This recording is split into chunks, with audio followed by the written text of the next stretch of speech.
بسم الله الرحمن الرحيم.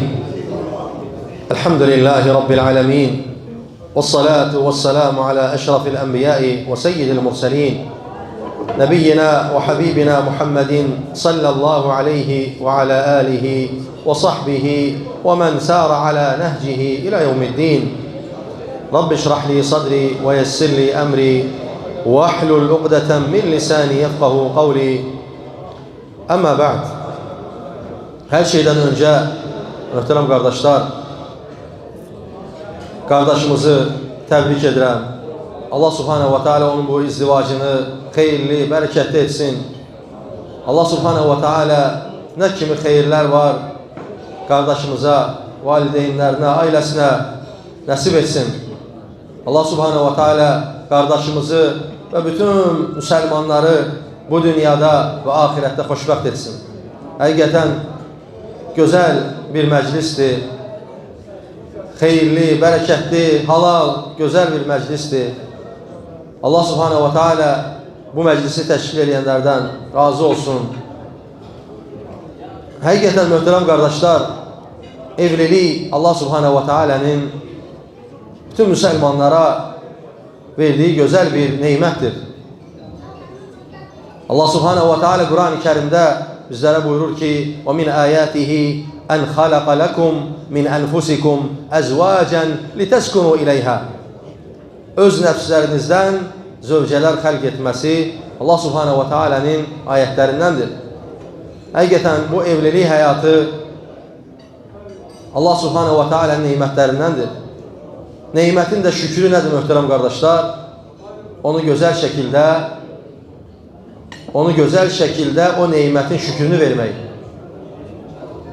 O da Allah Subhanahu ve Teala'nın dinini, Peygamberimiz sallallahu aleyhi ve sellem'in sünnəsini ailemize, övladlarımıza güzel şekilde çatdırmakla olur.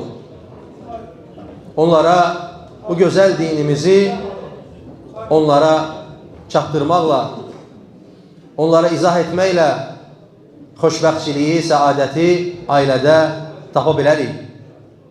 Və təbii ki, hər bir insanın həyatında ən böyük istədiyi bir arzusu var. O da nədir? Ailəsi, övladları xoşbəxt olsun.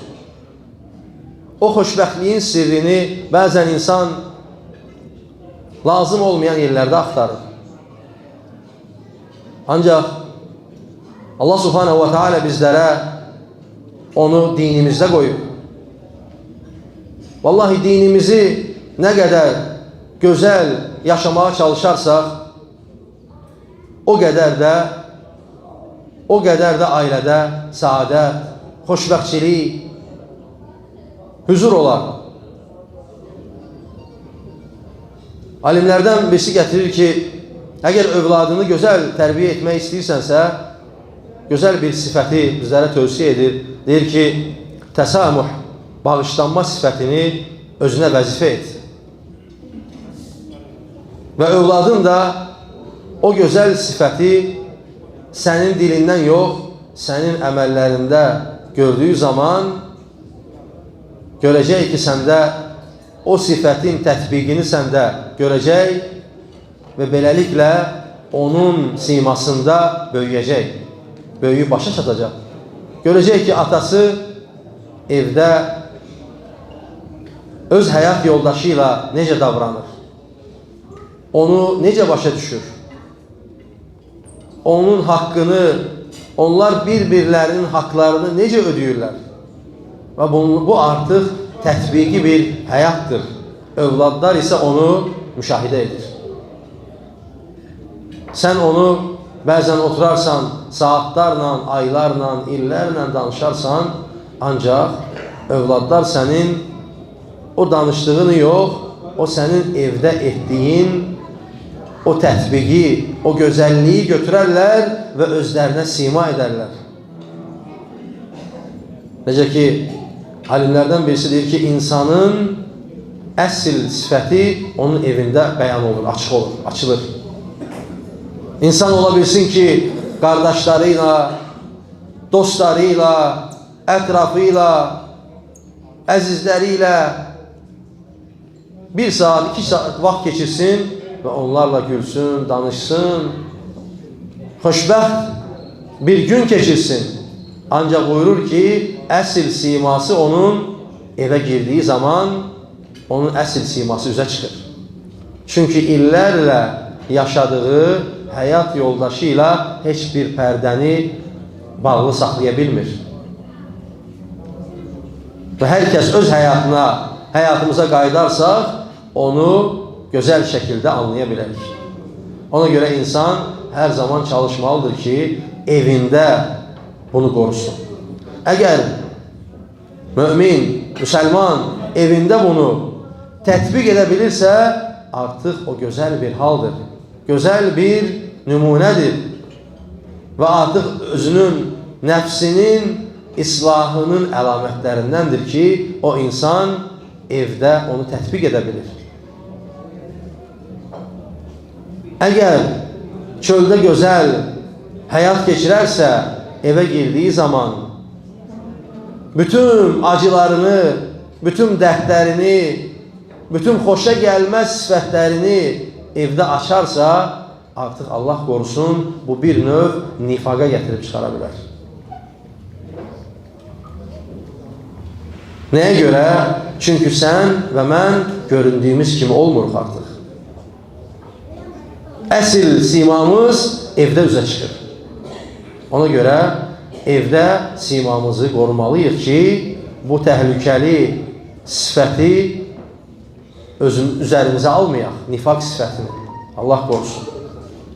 Ona görə möhtərəm qardaşlar, Allahın bu gözəl bizlərə verdiyi bu evlilik neymətini insan gərək evdə tətbiq etsin. Onu, şükrünü evdə əta etsin. Və sonra, möhtərəm qardaşlar, başqa bir xatırlatma etmək istəyirəm. Elə qardaşlarımız da burada bir məsələ haqqında danışırdıq. Bir çoxlarımızın hər zaman bilmədən etdiyimiz bir xəta haqqında xatırlatma etmək istəyirəm öz nəfsimə, sonra da sizlərə.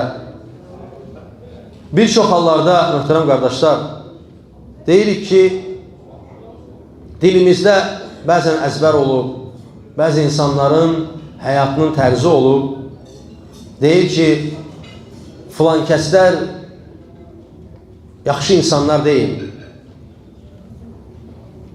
Hətta bəzən şəhərin adını çəkir, ölkənin adını çəkir, bəzən toplumun adını çəkir, deyir ki, filan kəslər yaxşı insanlar deyil. Onlar yaramırlar, onlar əxlaqları yaxşı deyil. Möhtərəm qardaşlar, bilsək ki, bu sözün bizlərə nə qədər böyük bir təhlükə olduğunu düşünsək, heç zaman bunu dilimizə gətirməliyik. Bir dəfə bu məsələdən söz düşərkən, alimlərdən birisi gözəl bir xatırlatma etdi ki, sən düşünürsənmi ki, sənin deməyin ki, filan toplum belədir, deyir, vallahi qiyamət günü o toplumun yaxşı insanları gəlib sənin yaxandan yapışacaq. Və heç zaman dilindən düşürmə ki, dediyin zaman o sözü təbii ki, işlətməməyimiz lazımdır. Ancaq hətta insan onu desə belə birdən, mütləq istisna qoymalı. Deməlidir ki, illə mən rahiməhullah, Allahın rəhm etdiklərindən başqa. Təbii ki, hər bir toplumda yaxşı insanlar da var, xəta edən insanlar da var. Və heç bir toplum günahdan, xətalardan təmizlənməyib. Hər bir toplumda belə şeylər olur.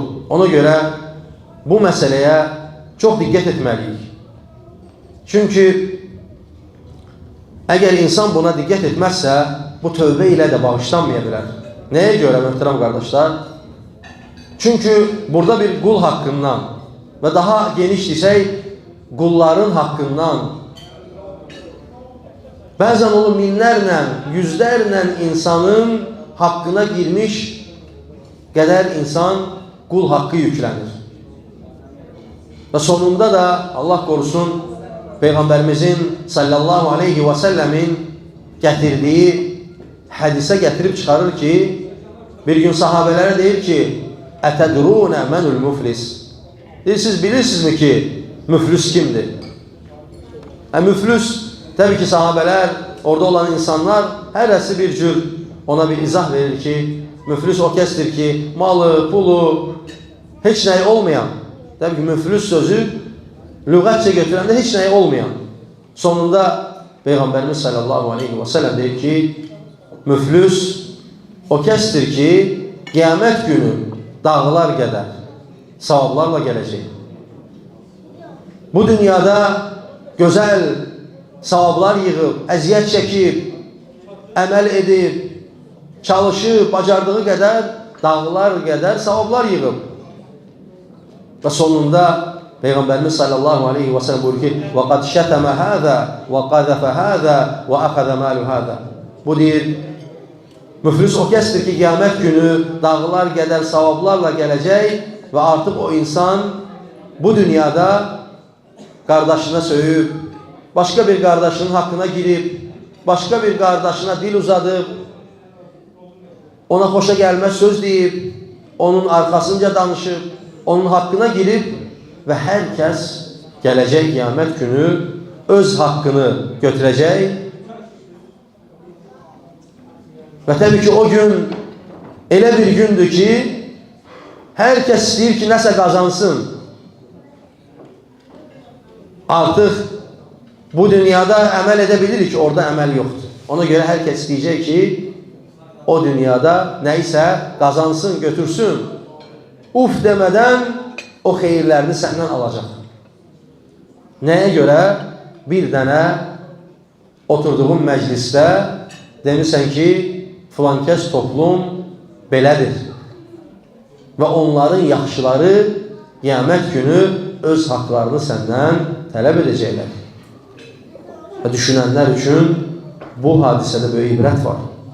Ona görə hər zaman heç bir toplumu ümumi şəkildə günahlandırmayaq.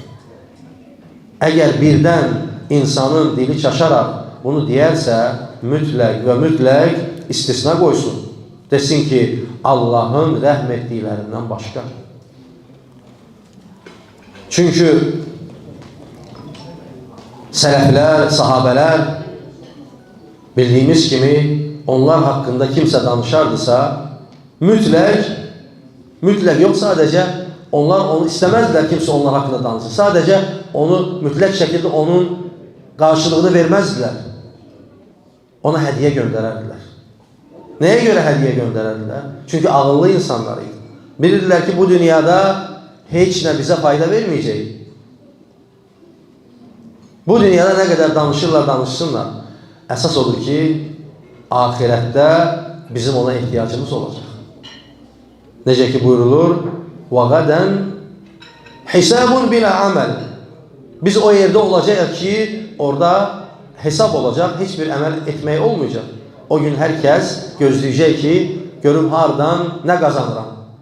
Və belə məqam üçün insan gərək diqqətli olsun, ağıllı olsun ki, yığdığı illərlə, aylarla yığdığı o savabları itirməsin. Bir məclisdə, bir anda onu itirməsin. Çünki bir çoxlarımızın bu həyat tərzi olur ki, bəzən oturarkən uf demədən deyirik ki, filan kəslər belədir. Hətta deyirik ki, hətta şəhərin, böyük bir ölkənin adını çəkirik, filan ölkənin insanları belədir. Peyğəmbərimiz sallallahu aleyhi və səlləm nə buyurur? Qeybətin tərifində deyir ki, zikruka axaka bima yakrah. Xoş. Zikruka axaka bima yakrah. Qardaşının xoşuna gəlmədiyi bir şeyi onun olmadığı yerdə xatırlamağın o artıq qeybətdir. Və onun birbaşa haqqına girməkdir. O insana rahat gəlir. Necə ki İbn-i Qayyim rahiməhullah buyurur ki, bu qeybət ki, onu süfrələrin meyvəsi adlandırır. Nəyə görə? Çünki o ləzzətlidir. Aqibəti ağırdır, çox ağırdır aqibəti düşünənlər üçün. Ancaq dadı isə meyvə kimidir.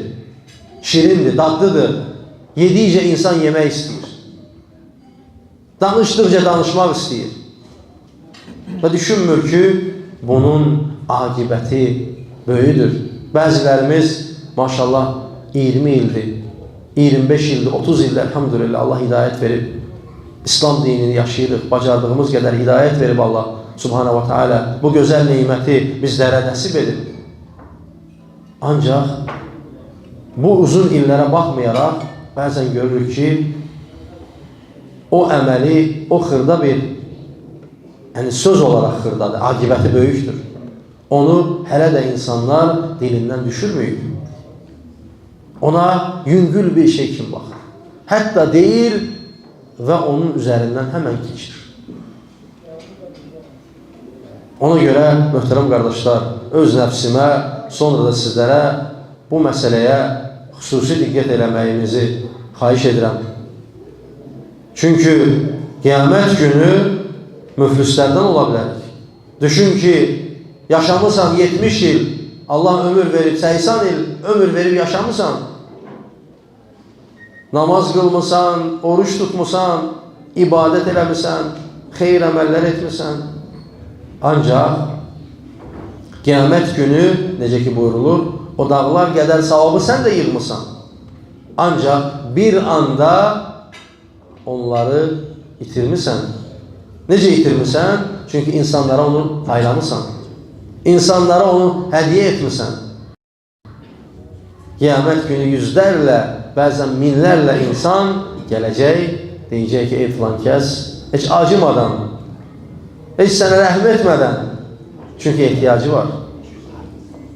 O gün ki, يَوْمَ يَفِرُّ الْمَرْءُ مِنْ أَخِيهِ وَأُمِّهِ وَأَبِيهِ. O gün ki, ana, ata öz övladından qaçan gün, qardaş bacıdan qaçan gün, sən nəyi düşünürsən? Sən düşünürsən ki, bu dünyada sənə yaxın olan bir insan sənə nəsə, səni bağışlayacaq? Yox. Ona görə insan bu dünyada biz düşünməliyik. Ağıllı düşünməliyik. Daha dərindən düşünməliyik ki, bu xətalara, bu böyük bir bəlaya düçar olmayaq ki, qiyamət günü müflis olanlardan da olmayaq. Allah bizi əfv etsin. Allah Subhanahu wa ta'ala bizləri savabları yığdıqdan sonra məhrum olan qullarından etməsin. Sonunda bir şey də deyim ki, möhtərəm qardaşlar, bildiyimiz kimi qul haqqı bağışlanmır. İki şey var ki, bağışlanmır. Onlardan birisi də qul haqqıdır. Ona görə daha diqqətli olmalıyıq. Allah Subhanahu wa ta'ala bize eşli faydalanlardan etsin. Allah Subhanahu wa ta'ala qardaşımızı və bütün müsəlmanları bu dünyada və ahirətdə xoşbəxt etsin. Bizlər hər birimizi doğru dini üzərində sabit etsin. Və sallallahu və səlləm alə nəbiyyina və habibina Muhammed.